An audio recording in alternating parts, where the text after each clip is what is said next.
कहते हैं कि बदलते वक्त के अनुसार अगर इंसान अपने आप में बदलाव नहीं कर पाता है तो फिर उसे कई तरह की परेशानियों का सामना भी करना पड़ जाता है।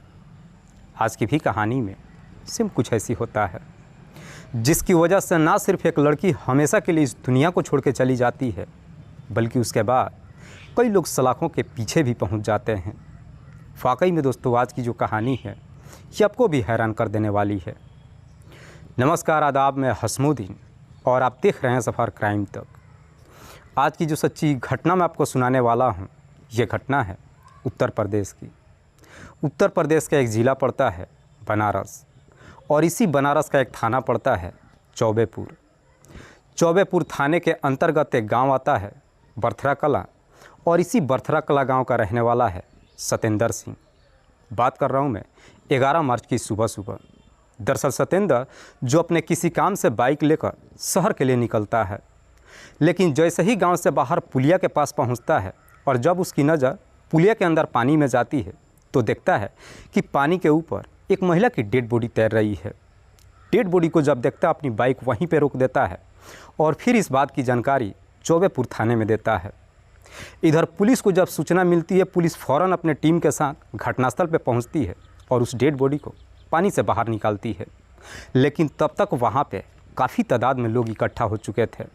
हालांकि पुलिस जब उस डेड बॉडी को चेक करती है तो उसके शरीर पे कोई चोट और घाव के निशान भी नहीं दिखाई देता है। पर पुलिस जब उस महिला की डेड बॉडी के बारे में वहाँ पे मौजूद लोगों से पूछताछ करती है तो कोई भी व्यक्ति उस डेड बॉडी का शिनाख्त भी नहीं कर पाता है, जिससे पुलिस अंदाज़ा लगाती है कि शायद ये महिला इस इलाके की नहीं रहने वाली है। पुलिस सबसे पहले डेड बॉडी को अपने कब्जे में लेकर पोस्टमार्टम के लिए भेज देती है और फिर सतेंद्र के ही तहरीर पर धारा 302 के तहत अज्ञात अपराधियों के विरोध में मुकदमा दर्ज करती है और इस केस की जांच पड़ताल करना शुरू कर देती है। लेकिन पुलिस के सामने सबसे बड़ा चैलेंज अब ये आ जाता है कि जब तक उस महिला की शिनाख्त नहीं हो जाता तब तक पुलिस इस केस में एक कदम आगे नहीं बढ़ सकती थी। हालांकि पुलिस अपनी तमाम कोशिश कर लेती है। लगभग 2 दिन का समय गुजर जाता है, पर बावजूद इसके ना तो कोई व्यक्ति थाने में जाता है और ना ही उस महिला के बारे में पूछताछ करता है। आखिरकार पुलिस अब उस डेड बॉडी का शिनाख्त कराने के लिए अखबार का सहारा लेती है और उसकी खबर अखबार में छपवाती है। 2 दिन के बाद जब ये खबर अखबार में छपता है और जब ये फ़ोटो राजेंद्र कुमार देखता है तो देखने के बाद उसकी पहचान कर लेता है। राजेंद्र, जिसकी उम्र है लगभग 28 साल, जो चोलापुर थाना के अंतर्गत भोपापुर गांव का रहने वाला है। राजेंद्र जब पेपर में उस फ़ोटो को देखता है तुरंत ही चौबेपुर थाने में पहुंच जाता है और पुलिस वालों से कहता है कि साहब, जिस लड़की का फ़ोटो आपने अखबार में छापा था, दरअसल मैं उसे जानता हूं। चौबेपुर थाने की पुलिस जब उस डेड बॉडी को इधर राजेंद्र को दिखाती है तो देखने के बाद राजेंद्र शिनाख्त कर लेता है और पुलिस वालों से कहता है कि साहब, ये मेरी साली सोनी है। सोनी, जिसकी उम्र है लगभग 22 साल के आसपास। सोनी के पिता का नाम है दीनानाथ, जो भदहा गांव का रहने वाला है। राजेंद्र जब डेड बॉडी का शिनाख्त कर लेता है उसके थोड़ी देर के बाद सोनी की पोस्टमार्टम की रिपोर्ट भी आ जाती है। हालांकि पुलिस जब पोस्टमार्टम रिपोर्ट को पढ़ती है तो मालूम चलता है कि सोनी के शरीर पे कई जगहों पे चोट और घाव के निशान तो थे ही, लेकिन पानी में डूबने की वजह से उसकी मौत हुई थी। हालांकि सोनी की डेड बॉडी की जब शिनाख्त हो जाती है उसके बाद से पुलिस अब भदहा गाँव दीनानाथ के घर पर जाती है। लेकिन पुलिस जब दीनानाथ के घर पे पहुंचती है तो मालूम चलता है कि दीनानाथ का पूरा परिवार ही घर छोड़ करके फरार हो चुका है। पुलिस जब पड़ोसियों से पूछताछ करती है तो कोई भी पड़ोसी कुछ भी बताने के लिए तैयार नहीं होता है, जिसकी वजह से पुलिस को शक हो जाता है कि शायद सोनी की हत्या उसके परिवार वालों ने ही किया है। इसीलिए पुलिस अब सोनी के पूरे परिवार को जहाँ तहाँ ढूंढना शुरू कर देती है। इस काम में लगभग 20 दिन का समय गुजर जाता है और 20 दिनों बाद भी जब दीनानाथ के परिवार के बारे में कुछ भी नहीं मालूम चलता है, आखिरकार पुलिस अब खबरियों का सहारा लेती है।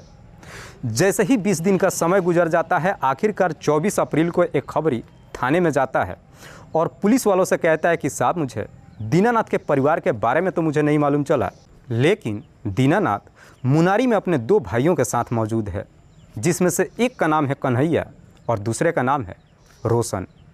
खबरी जब एग्जैक्ट लोकेशन दे देता है, आखिरकार 24 अप्रैल को पुलिस उस लोकेशन पर जाती है और वहाँ से दीनानाथ के साथ साथ उसके दोनों भाइयों को भी हिरासत में ले लेती है।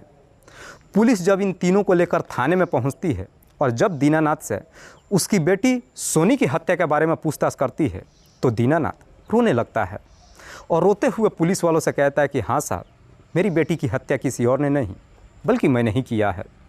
हालांकि दीनानाथ जब अपनी ही बेटी की हत्या की बात कहता है, ये सुनकर पुलिस भी एकदम से चौंक जाती है। दरअसल पुलिस भी सोचने पर मजबूर हो जाती है कि भला एक बाप अपनी ही बेटी की हत्या कैसे कर सकता है। लेकिन दीनानाथ जब इस हत्या की पूरी कहानी बताता है तो वाकई में इसे सुनने के बाद हर कोई हैरान रह जाता है।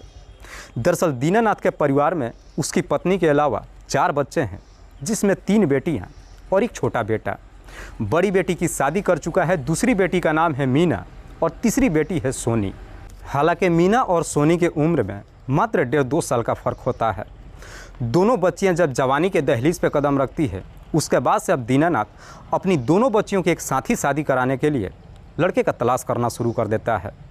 लेकिन इधर सोनी को जब मालूम चलता है कि उसके पिता उसकी शादी कराने के लिए लड़के की तलाश कर रहे हैं, सोनी एक दिन अपने पिता से कहती है कि मैं शादी आपके ढूंढे हुए लड़के से नहीं करूंगी। दरअसल जिस लड़के से मैं प्यार करूंगी उसी से शादी करूंगी, क्योंकि सोनी आज़ाद ख्यालों वाली लड़की थी। सोनी जब अपनी दिल की बात अपने पिता से कहती है, ये सुनकर दीनानाथ एकदम से गुस्से में आ जाता है, क्योंकि दीनानाथ पुराने ख्यालों वाला इंसान था। अपनी बेटी को काफ़ी समझाने की कोशिश करता है, लेकिन सोनी अपने पिता की बात मानने के लिए तैयार नहीं होती है। इधर दीनानाथ जब अपनी बच्चियों के लिए लड़का ढूंढना शुरू करता है, तभी उसे एक लड़का पसंद आ जाता है और फिर उस लड़के से अपनी दूसरी बेटी मीना का शादी तय कर देता है। जाकर जब उस लड़के को देखता है, लड़का जब पसंद आ जाता है, आखिरकार लड़के के परिवार वालों को भी अपने घर पे बुलाता है ताकि आकर उसकी बेटी को देख सके और फिर रिश्ता तय किया जाए। लेकिन सोनी को जब मालूम चलता है कि उसके पिता ने उसकी बड़ी बहन का रिश्ता तय कर दिया है, सोनी अब अपनी बड़ी बहन मीना को भी समझाने लगती है। कहती है कि तू पागल है, पिता के ढूंढे हुए लड़के से तू कैसे शादी कर सकती है? क्या तू उस लड़के के बारे में कुछ भी जानती है? हालांकि सोनी जब अपनी बहन को तरह तरह की बातें कहकर समझाने की कोशिश करती है, उसकी ये सारी बातें उसकी माँ सुन लेती है। सोनी की माँ जब उसकी सारी बातें सुनती है, ये जाकर के अपने पति दीनानाथ से बता देती है। दीनानाथ को जब मालूम चलता है कि सोनी अपनी बहन को भी भड़काने की कोशिश कर रही है, दीनानाथ इस प्रकार से गुस्से में आ जाता है कि गुस्से में जब घर पे पहुंचता है, अपनी बेटी सोनी को काफ़ी फटकार लगाता है और कहता है कि कल मेहमान घर पे आने वाले हैं, इसलिए बेहतर है कि तुम अपना मुंह बंद ही रखना। दरअसल घटना से ठीक एक दिन पहले 10 मार्च को वो रिश्तेदार दीनानाथ के घर पे पहुंचते हैं। लेकिन रिश्तेदार जब दीनानाथ के घर पे पहुंचते हैं, सोनी कुछ ऐसी बातें कह देती है जिसे सुनने के बाद उसकी बड़ी बहन मीना को पसंद करने से इनकार कर देते हैं और फिर इस रिश्ते को मना करके चले जाते हैं। वह रिश्तेदार जैसे ही दीनानाथ के घर से निकलते हैं, इधर दीनानाथ अपनी बेटी सोनी के ऊपर टूट पड़ता है। दरअसल अपनी बेटी सोनी की बुरी तरीके से पिटाई करता है। हालांकि जब अपनी बेटी की पिटाई करना शुरू करता है, घर का कोई भी सदस्य बचाने के लिए भी नहीं जाता है। दीनानाथ इस प्रकार से गुस्से में आ जाता है कि गुस्से में ही घर के अंदर से एक भारी डंडा उठा करके लाता है और उसी डंडे से सोनी के सर पे काफ़ी ज़ोर से वार कर देता है, जिसकी वजह से सोनी काफ़ी गंभीर अवस्था में वहीं पे गिर जाती है और गिरने के बाद बेहोश हो जाती है। दरअसल दीनानाथ जब अपनी बेटी की पिटाई कर रहा होता है, उस वक्त दीनानाथ के घर में उसके दोनों भाई कन्हैया और रोशन भी मौजूद होते हैं। जब सोनी गंभीर अवस्था में वहीं पे गिर करके बेहोश हो जाती है, उसके बाद से दीनानाथ अपने दोनों भाइयों की तरफ इशारा करता है। दीनानाथ के दोनों भाई घर से बाहर जाते हैं और जाकर एक ऑटो लेकर के आते हैं और फिर उसी ऑटो में सोनी को लेकर अपने घर से बाहर निकल जाते हैं। लेकिन घर से बाहर निकलने के ठीक 1 घंटे के बाद शाम के वक्त वापस अपने घर पे पहुंच जाते हैं और गांव वालों से कह देते हैं कि दरअसल सोनी ने कुछ जहरीली पदार्थ खा ली है, जिसकी वजह से उसकी मौत हो चुकी है। हालांकि सोनी की मौत नहीं हुई थी, बल्कि वो बेहोशी की हालत में थी। घर पे पहुंचने के बाद पड़ोस का रहने वाला मनोज के पास जाता है और मनोज से कहता है कि दरअसल मुझे तुम्हारी गाड़ी चाहिए और गाड़ी को तुम ही लेकर के चलो, क्योंकि मेरी बेटी की जहर खाने की वजह से मौत हो चुकी है, इसीलिए हम उसे जला नहीं सकते हैं। उसकी डेड बॉडी को गंगा जी में प्रवाहित करना है। जब सारी बात बताता है, उसके बाद से मनोज अपनी गाड़ी लेकर के आता है। उसके बाद से दीनानाथ अपने दोनों भाइयों की मदद से सोनी को लेकर उस गाड़ी में वहाँ से निकल जाता है। लेकिन जैसे ही लेकर घर से निकलता है और थोड़ी देर के बाद बरथरा कला गांव के पुलिया के पास पहुंचता है, तब तक अंधेरा हो जाती है। दरअसल दीनानाथ ड्राइवर मनोज से कहता है कि मुझे बाथरूम करना है, और बाथरूम के बहाने दीनानाथ और उसके दोनों भाई गाड़ी से नीचे उतर जाते हैं। लेकिन तीनों जब गाड़ी से उतर जाते हैं, मनोज को भी लगता है कि क्यों ना मैं भी चल करके बाथरूम कर लेता हूँ। मनोज भी अपनी गाड़ी से नीचे उतर जाता है और गाड़ी से जैसे ही थोड़ी दूरी पे जाता है, इधर दीनानाथ अपने दोनों भाइयों की मदद से सोनी को गाड़ी से निकालता है और निकालकर पुलिया के पानी में फेंक देता है। हालांकि पुलिया के पानी में फेंकता है उस वक्त सोनी जिंदा तो थी, लेकिन बेहोश थी, इसलिए वो चीख और चिल्ला भी नहीं पाती है। लेकिन पानी में फेंकने की आवाज़ ड्राइवर मनोज को सुनाई देता है।